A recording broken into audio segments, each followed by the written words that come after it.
security challenges. And looking across, this is when you look at what we get in Malaba, what we get in Busia and Swam. Probably it's not a big issue here as such, maybe because it's when we just started operations.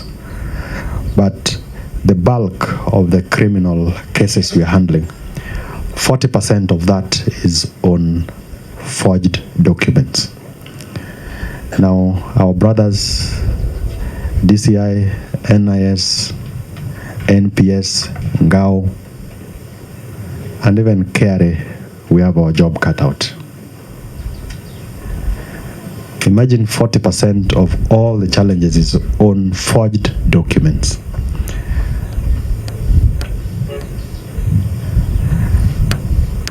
Then another 21% across those border points I've talked about are drug seizures. So it means something is not working within our multi-agency framework.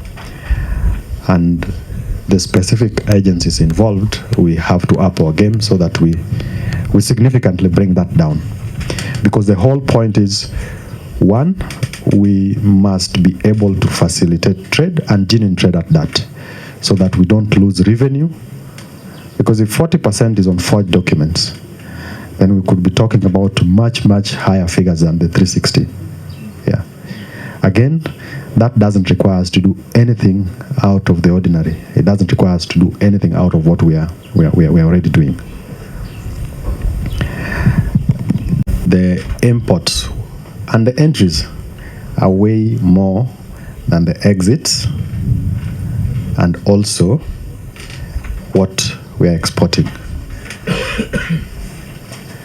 We need to get a balance there. So again, we need to ask, what is it that our friends from Uganda, our brothers from Uganda are doing that we are not doing?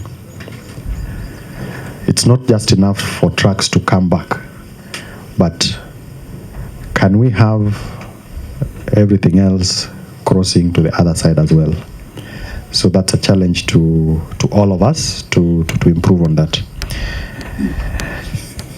Now, there is what I consider to be very interesting of the BCOCC. It is in my interest and all of us that our points of entries and exit must work. And we must sustain and support the multi-agency approach to our operations at the border points. And the individual or various agencies who need to do specific tasks across must be able to do their bit. And we will be doing a follow-up, we'll be reviewing to see the progress. At SWAM, we agreed within the next 1 to 2 months, we should be having flawless movement. And in the next 2 months, what we'll be expecting is an update, and we'll be doing a follow-up. But when I look at those figures, I even see the potential. So that if in a year we've been able to move from 3.5 to 360, it means we can even get to 10 times that. And this speaks to what the president is passionate about, that as a country, we must get back our dignity. And we are only going to get back our dignity if, one, we are able to live within our means, we are able to accumulate the necessary resources that we need to support the programs that we have to implement for wananchi. So I see a lot of opportunities in this space, and we can only get better. Now, how do we get better? Let's get the master plan. Let's do the quick things that we must do. Let's secure this piece of land so that we're able to make it easy for the traders to operate.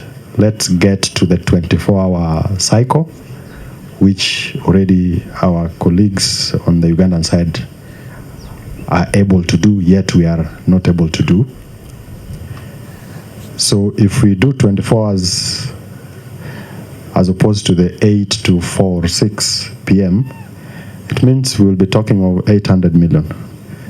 Just like that, without really doing much. Now, putting a floodlight, for crying out loud. Chairman, I think you need to push more. That is something we don't even need to discuss here.